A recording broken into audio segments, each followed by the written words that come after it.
Welcome sa Deem Gadget PH. I-review nga po natin ang iPhone 13 series.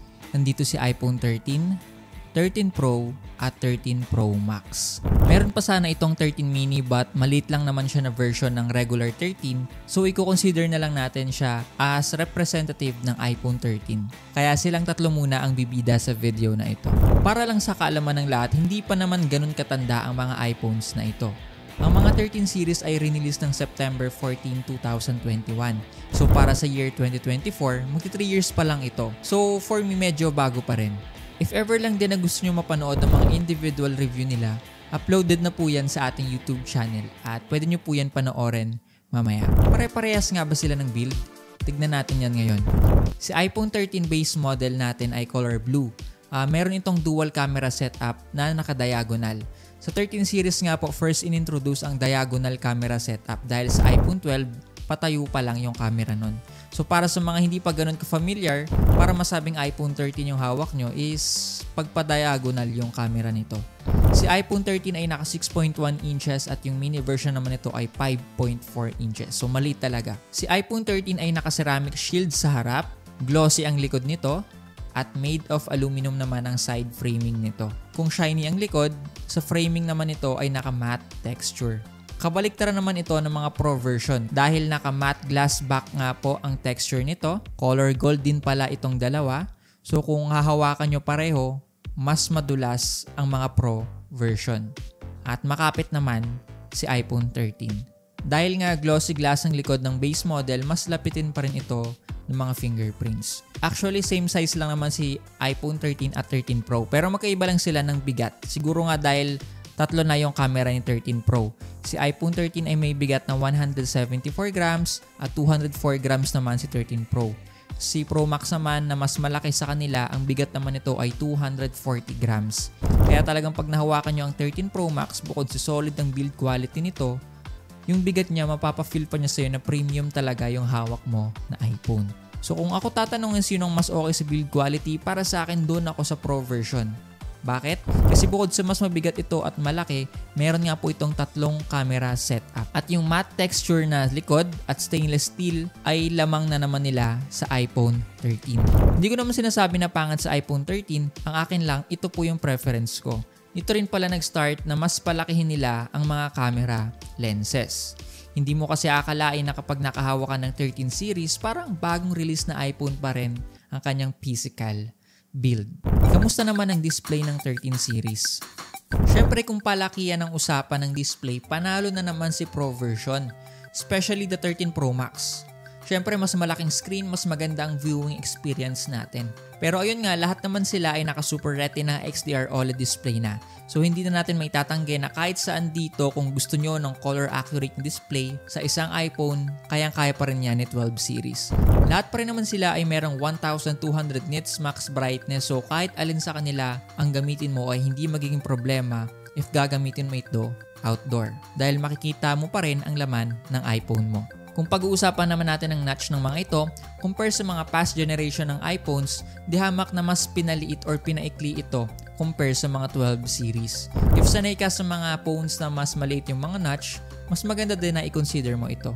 Pero ayun nga, ang linamang na naman dito ng mga Pro version, si 13 Pro at 13 Pro Max ay merong Apple Pro Motion feature na kung saan nagsusupport ito ng 120Hz refresh rate. So ibig sabihin mas ramdam mo ang smoothness ng pag-swipe mo sa 13 Pro at 13 Pro Max. Kung gusto nyo na real-time yung bilis ng mga tinatap nyong apps or anything, dito yon sa Pro version. Sa 13 Pro at 13 Pro Max, unang inintroduce ang 120Hz sa mga iPhones. Ang refresh rate lang kasi ng base model natin ay 60Hz. Pero hindi naman meaning nun hindi na siya smooth. Smooth pa rin naman siya sa lahat ng task na gagawin mo sa isang phone, pero sadyang hahanap-hanapin nyo na kasi yung feeling kapag na-try nyo na or galing kayo sa mga cellphone or phone na naka 120Hz. Bukod pa doon, iba talaga ang smoothness experience ng merong 120Hz kapag naglalaro ka ng mga high FPS games tulad ng Call of Duty Mobile.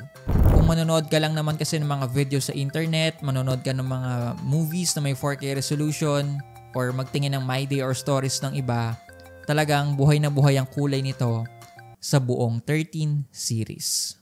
Yung specs naman ng pag-uusapan sa 13 series, lahat sila ay naka-Apple A15 Bionic chipset na sa taong 2024 ay malakas pa rin at basic pa rin sa kanya yung mga modern games or apps ngayon. Pero ayun nga, si iPhone 13 ay naka 4GB of RAM while yung 13 Pro at 13 Pro Max ay naka 6GB of RAM.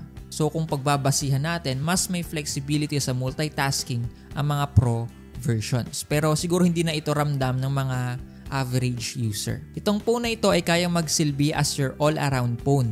Kahit pang social media mo lang, pang edit mo ng video, pang take mo ng mga photos, or pang gaming mo, lahat kaya niyang gawin.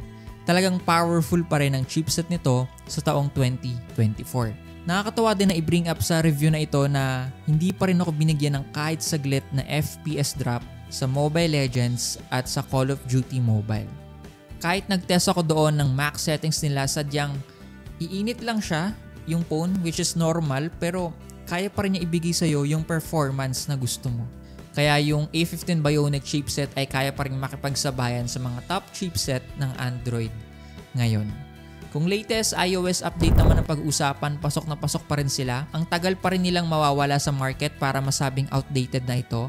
At nakapaloob pa rin sila sa latest iOS 17 update ni Apple. Kung battery and power naman ang pag-uusapan, lahat naman dito sila ay decente pa rin ang may papakita. Ito nga pala ang mga milliampere nila ng side by side. Ito yung sa 13, 13 Pro at 13 Pro Max. Lahat po sila ay supported na ng mga wireless charging. And based on my testing and experience, hindi sila mabilis malobat sa mga tasks na ginagawa ko. Kahit nag-gaming ako, mas hindi agad ito nalulubat lalo na kapag nag-i-scrolling lang ako sa social media or anything na mga basic tasks lang. Pero para na rin may idea kayo, merong article kasi nagpapakita na kung sa mga high quality video streaming, web browsing at gaming ang usapan, si 13 Pro Max pa rin ang magi-stand out. Hindi rin naman joke dito ang performance ng iPhone 13 at 13 Pro dahil decente pa rin naman ito sa kaya niyang gawin.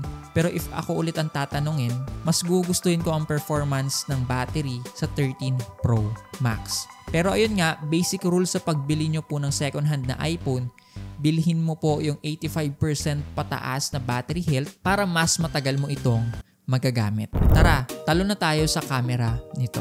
Lahat naman sila ito ay gumagamit ng 12 megapixel camera. Bukod sa likod, pati yung selfie camera nito ay 12 megapixel na rin. Ang buong 13 series ay wala pa ring duda sa pagbibigay ng napakagandang image and video quality para sa year 2024. Kung gagamitin mo ito para sa pagpipicture or sa pag-video mo, sa paggawa mo ng contents, no doubts na high quality ang kaya na ito ibigay sa inyo. Parang may legit camera na rin kayo. Pero if i-compare kasi natin sila ng detail, dahil 2 lenses nga lang po si iPhone 13, which is the wide and the ultra wide lens, kaya lang nito up to 5 times digital zoom. Pero dahil nga 3 lenses na ang Pro version, meron nga po itong wide, ultra wide and telephoto lens. Kung 5 times digital zoom lang sa base version, dito aabot na po tayo up to 15 times optical zoom.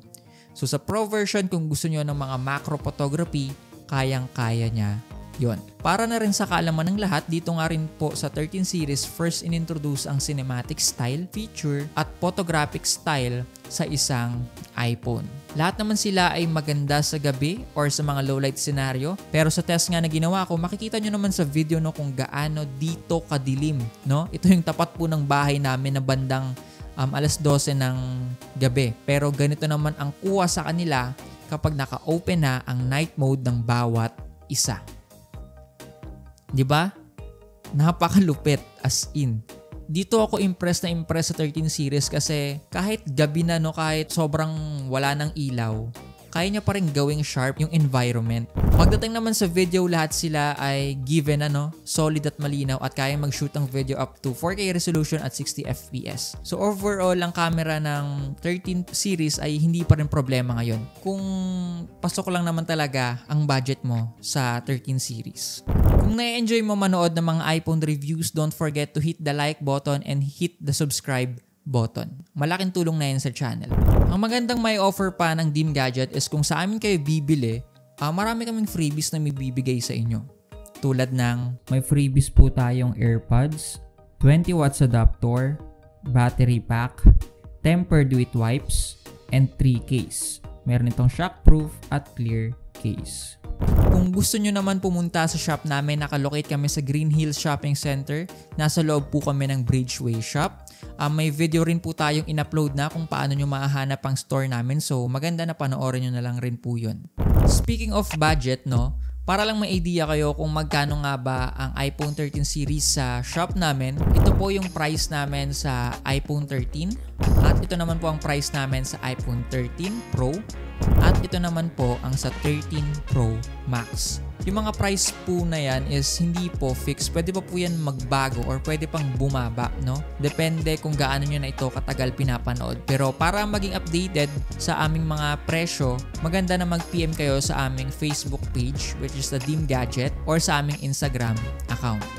Ayun lang, sana natulungan ko kayo kung ano nga ba ang pipiliin nyo between iPhone 13, 13 Pro at 13 Pro Max. I-comment nyo sa baba kung ano sa tingin nyo sa tatlo ang pipiliin nyo.